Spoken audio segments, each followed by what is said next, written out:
तो आज हम सीधे मुद्दे पर आते हैं। इजराइल और ईरान के बीच जो सीधी सैन्य भिड़ंत चल रही है ना, वो पिछले कुछ दिनों में मतलब काफी बढ़ गई है। ये अब वो पहले वाली बात नहीं रही। हाँ बिल्कुल, ये अब वो प्रॉक्सी वॉरफेयर या छोटी मोटी झड़पें नहीं है, ये सीधा टकराव है। सही। तो हमारे पास जो अलग अलग स्रोत हैं, जो जानकारी मिल रही है, उसके आधार पर हम कोशिश करेंगे समझने की कि भाई इस टकराव में अब तक क्या हुआ है, इसके मायने क्या हैं और दुनिया कैसे रिएक्ट कर रही है इस पर। बिल्कुल, एक नजर डालना जरूरी है। तो इसकी शुरुआत हुई 13 जून 2025 को, जब इजराइल ने ईरान के कई ठिकानों पर, जैसे उनके परमाणु साइट्स, मिलिट्री बेस, तेल और गैस वाली जगह वगैरह, उन पर हवाई हमले किए। हाँ, और इजराइल का कहना था कि ये उन्होंने इसलिए किया क्योंकि संयुक्त राष्ट्र की एक हालिया रिपोर्ट आई थी जिसमें कहा गया था कि ईरान यूरेनियम संवर्धन की जो सीमा है उसे तोड़ रहा है। अच्छा, तो ये उनका तर्क था। जी, और जवाब में ईरान भी वो पीछे नहीं हटा। तेल अवीव और हाइफा जैसे जो इजरायली शहर हैं उन पर बैलिस्टिक मिसाइलें और ड्रोन दागे गए। और आज 17 जून मतलब 5वां दिन है सीधी लड़ाई का। हाँ, 5 दिन हो गए हैं और स्थिति वाकई तनावपूर्ण बनी हुई है, बहुत ज्यादा। 5 दिन, और इसका असर तो जमीन पे दिख रहा होगा। ईरान से क्या खबरें हैं, वो ज्यादा चिंताजनक लग रही हैं। बिल्कुल, ईरान में जो आंकड़े आ रहे हैं, कम से कम 224 लोगों की जान जा चुकी है और 1200 से ज्यादा लोग घायल बताए जा रहे हैं। और बात सिर्फ सैन्य ठिकानों की नहीं है। नहीं, तेहरान में एक 14 मंजिला रिहायशी इमारत गिरी है। आम लोगों के इलाके, जरूरी इंफ्रास्ट्रक्चर, सब पर असर पड़ा है।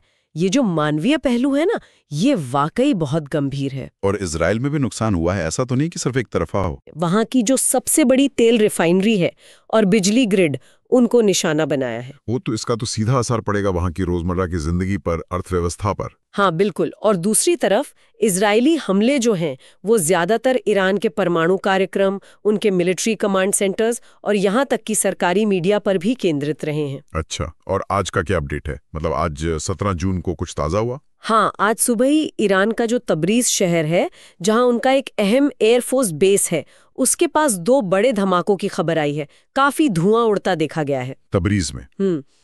और इसी बीच इजराइल ने एक बड़ा दावा किया है तेहरान के ऊपर हवाई श्रेष्ठता का। हवाई श्रेष्ठता, इसका मतलब क्या हुआ? इस संदर्भ में क्या मायने हैं इसके? देखिए, हवाई श्रेष्ठता का दावा करने का मतलब है कि इजराइल ये मान रहा है कि अब उनके जो लड़ाकू विमान हैं वो तेहरान के हवाई क्षेत्र में घुसकर ईरानी एयर डिफेंस के बावजूद प्रभावी ढंग से ऑपरेट कर सकते हैं। ये एक बड़ा दावा है। हाँ, ये तो बहुत बड़ा दावा है। और ये शायद आगे की कार्रवाइयों का संकेत भी हो। इसके साथ ही इजराइल ने तेहरान के करीब 3 लाख लोगों को इलाका खाली करने की चेतावनी भी दी है। 3 लाख लोगों को? ये तो बहुत बड़ी संख्या है। जी हाँ, और इस चेतावनी को अमेरिकी राष्ट्रपति ट्रंप ने भी दोहराया है। उधर ईरान ने भी ड्रोन और मिसाइलों से अपना नौवा हमला शुरू कर दिया है। तो एक्शन दोनों तरफ से जारी है। बाप रे।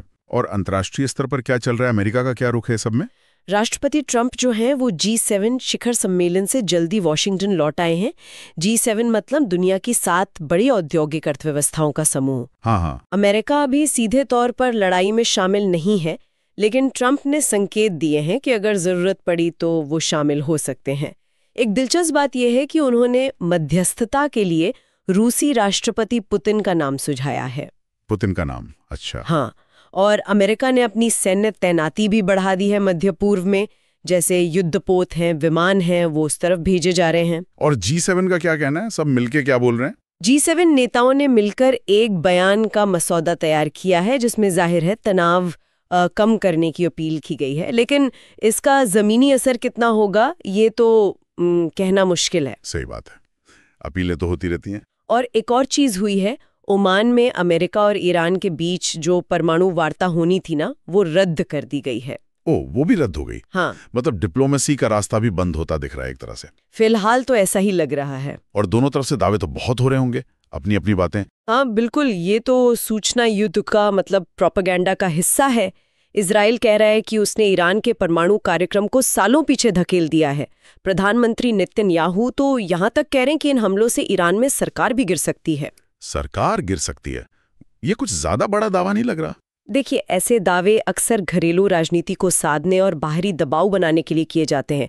आमतौर पर बाहरी हमलों से सरकारें गिरती नहीं है, बल्कि कई बार तो राष्ट्रीय एकता और बढ़ जाती है। हाँ, ये बात भी है। हाँ, अगर ईरान के अंदर पहले से कोई बड़ी स्थिरता हो तब शायद ये एक फैक्टर बन जाए, लेकिन सीधे तौर पर ऐसा कहना थोड़ा मुश्किल है। और ईरान का क्या कहना है? ईरान इन हमलों को युद्ध अपराध बता रहा है। उनका कहना है कि वो तो सिर्फ आत्मरक्षा में जवाब दे रहे हैं और वो नागरिकों को निशाना नहीं बना रहे हैं। लेकिन सच क्या है, ये जानना बहुत मुश्किल है। हाँ, क्योंकि दोनों ही पक्ष अपनी कहानी बता रहे होंगे। प्रोपेगेंडा तो जबरदस्त चल रहा होगा।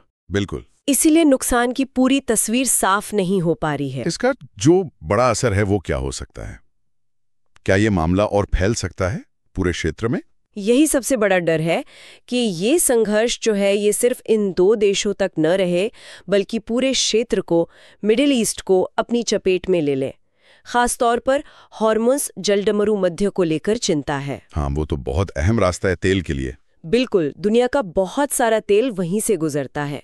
अगर वहां सप्लाई में कोई रुकावट आती है तो पूरी दुनिया की अर्थव्यवस्था हिल सकती है। और इसका असर क्या अभी से दिखने लगा है तेल की कीमतों पर या बाजारों पर? हाँ, दिखने लगा है। पिछले हफ्ते ही तेल की कीमतें 7% तक बढ़ गईं। अमेरिकी शेयर बाजार में भी गिरावट देखी गई। और आप देखिए, पाकिस्तान और भारत जैसे जो पड़ोसी देश हैं वो ईरान से अपने नागरिकों को निकाल रहे हैं। अच्छा, इवैक्यूएशन शुरू हो गया है। जी, ये दिखाता है कि पड़ोसी देश भी स्थिति को कितना गंभीर मान रहे हैं। तो मतलब संक्षेप में कहें तो बात यह है कि ये लड़ाई सिर्फ इजराइल और ईरान के बीच की नहीं रह गई है। इसका असर पूरी दुनिया पर पड़ रहा है, ऊर्जा सुरक्षा पर, क्षेत्रीय स्थिरता पर और भू राजनीति पर। और इस सबके बीच दावों और जवाबी दावों के शोर में सही और भरोसेमंद जानकारी तक पहुंचना ही अपने आप में एक बहुत बड़ी चुनौती बन गया है। बिल्कुल। और यहीं पर शायद सबसे बड़ा सवाल उठता है कि जब तनाव इतना ज्यादा हो और हर तरफ से अपनी अपनी बातें, अपना अपना प्रचार हो रहा हो, तो ऐसे माहौल में क्या कभी स्थायी शांति या स्थिरता की उम्मीद की जा सकती है? और हम मतलब आम लोग कैसे तय करें कि किस जानकारी पर भरोसा करें और किस पर नहीं? ये वाकई सोचने वाली बात है।